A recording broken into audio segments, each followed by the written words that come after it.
చందమామ కథ సమతూకం. వివాహమయ్యి అత్తగారింటికి కాపురానికి వస్తూనే అమల తన భర్త ఆదిత్య ప్రతి స్వల్ప విషయానికి కూడా అతిగా మాట్లాడుతుండడం గమనించింది. ఈ ధోరణి ఆమెకు చికాకు పుట్టించడంతో మొదట మృదువుగాను తరువాత కొంత కటువుగాను చెప్పి చూసింది. అయినా ఆదిత్యలో చిన్న మెత్తు మార్పు కూడా రాలేదు. దానితో అమల భర్త మీద పంతం పట్టినట్టు అతడితోనే కాక పరిచయస్తులతో కూడా అవును కాదు అనడం తప్ప అంతకుమించి మాట్లాడడం మానేసింది. ఒకసారి అమల స్నేహితురాలి పెళ్ళికి పట్నం వెళ్ళవలసి వచ్చింది. ఆ సంగతి విన్న ఆదిత్య, తప్పక వెళ్ళిరా, అన్ని బంధాల కన్నా బలమైనది స్నేహబంధం. స్నేహితుల మధ్య స్వార్థానికి తావుండదు. బంధువులు రాబంధువుల్లాంటి వాళ్ళు బతికుండగానే పీక్కు తినేస్తారు. నిజంగా కష్టాల్లో ఆదుకునేది స్నేహితులే. పెళ్ళి జీవితంలో అతి ముఖ్యమైన వేడుక.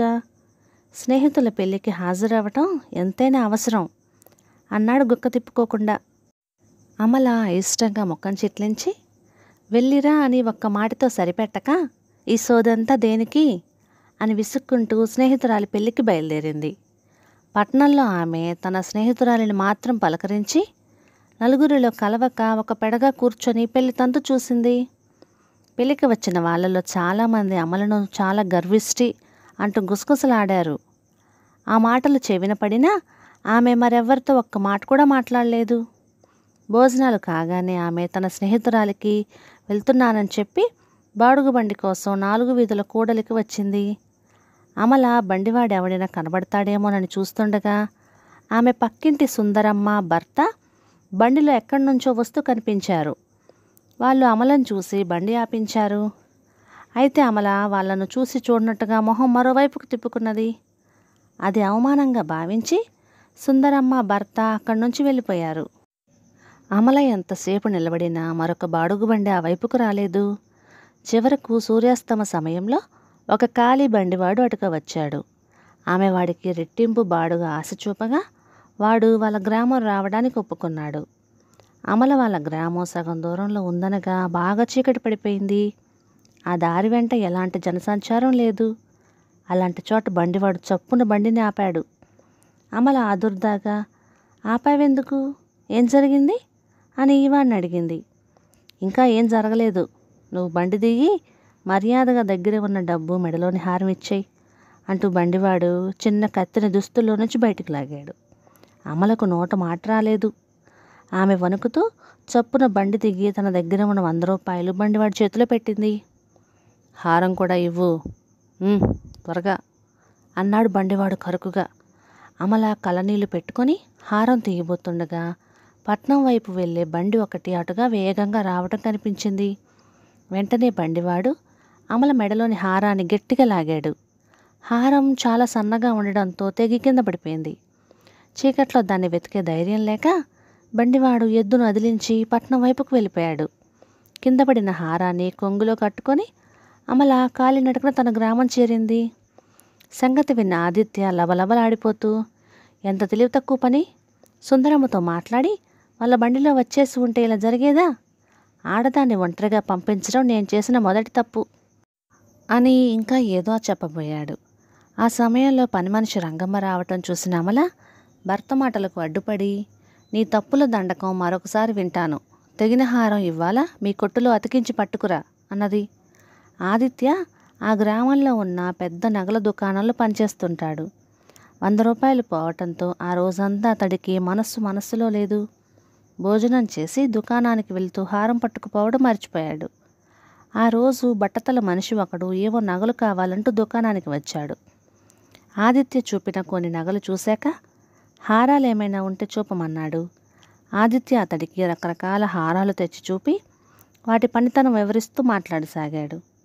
బట్టతల మనిషి తలాడిస్తూ, నేను గుడ్డివాణ్ణేం కాదు, నువ్వు వీటి గురించి చెప్పిందే మరొకసారి చెప్పవలసిన అవసరం లేదు, అన్నీ మోటుగా ఉన్నాయి, సన్నగా నాజుగ్గా ఉండే హారాలు మీ దుకాణంలో లేవా అని అడిగాడు.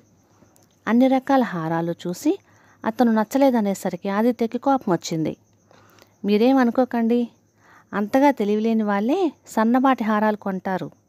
అసలు నిన్నేం జరిగిందో తెలుసా, అంటూ భార్యకు కలిగిన అనుభవం గురించి చెప్పి హారం అంత అల్పంగా ఉండటం వల్లే ఆ దొంగ వెధవ పట్టుకు లాగ్గానే తెగిపోయింది.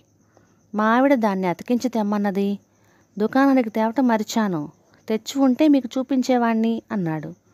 బట్టతల మనిషి చిరాకు పడుతూ, దోపిడీ దొంగలకు లావుపాటి హారాలు మరీ ఇంపుగా కనిపిస్తాయి. మీ దుకాణంలో నాకు కావలసినవి లేకపోతే ఆ మాట చెప్పు, ఈ సోదంతా నాకెందుకు అని వెళ్ళిపోయాడు. ఆ సాయంత్రం ఆదిత్య ఇల్లు చేరగానే అమల, హారం అతుకు పట్టడం అయిందా అని అడిగింది. అసలు తీసుకువెళ్ళందే, రేపు కొట్టుకు వెళ్లే ముందు జ్ఞాపకం చేయి అన్నాడు ఆదిత్య. అమల నిర్ఘాంతపోతూ, హారం నీకు చేరలేదా అని అడిగింది. జరిగింది ఏంటంటే, మధ్యాహ్నం వేళ ఒక బట్టతల మనిషి ఆదిత్య ఇంటి తలుపు తట్టి అమల తలుపు తీయగానే, పొద్దున్న అయ్యగారు హారం తీసుకుపోవటం మరిచారట, తీసుకురమ్మని నన్ను పంపారు. ఇంకా నయం, ఆ బండివాడు మీకేం అపకారం తలపెట్టలేదు అన్నాడు. ఆ వచ్చినవాడు జరిగిందంతా వివరంగా చెప్పటంతో అమల అతన్ని ఏమాత్రం అనుమానించక హారం తెచ్చి వాడి చేతికిచ్చింది. ఎవడో బట్టతల వాడికి మాటల సందర్భంలో అదంతా చెప్పాను, వాడెంత దుర్మార్గుడని నేను గ్రహించలేదు అన్నాడు ఆదిత్య నివ్వెరపోతూ. అడ్డమైన వాళ్లకు ఇంటి గొడవలు చెప్పి ఇంత నష్టానికి కారణమయ్యావు. అతిగా మాట్లాడే దురలవాటే దీనంతటికీ మూలం అన్నది అమల కోపంగా. ఆ సమయంలో అక్కడికి వచ్చిన పని మనిషి రంగమ్మ ఈ మాటలు విని ఆ భార్యాభర్తలతో, మీరు కోపగించుకోకపోతే ఒక చిన్న మాట చెబుతాను. అమ్మగారు అస్సలు మాట్లాడక 100 రూపాయలు పోగొట్టుకున్నారు. అయ్యగారు అతిగా మాట్లాడడం వల్ల హారం పోయింది. అమ్మగారు అతిగా మాట్లాడనని నన్ను పనిలో పెట్టుకున్నారు. పక్కింటి సుందరమ్మ గారు అడిగిందే తడవుగా నేను అన్ని రకాల కబుర్లు చెబుతానని నన్ను పనిలో పెట్టుకున్నారు. ఎదుటి మనుషులను బట్టి అవసరాలను గమనించి అన్ని విషయాల్లోనూ సమతూకంగా మాట్లాడడం మంచిది అన్నది. రంగమ్మ చదువుకున్నది కాకపోయినా అనుభవం ద్వారా ఆమె చెప్పిన మాటల్లో ఎంతో సత్యం కనిపించింది ఆ భార్యాభర్తలకు. కథ సమాప్తం. ఇక ఈ కథ మీకు నచ్చినట్లయితే ఇలాంటి మరెన్నో తెలుగు చిట్టిపొట్టి కథల కోసం please like, share and subscribe to my channel. Thank you.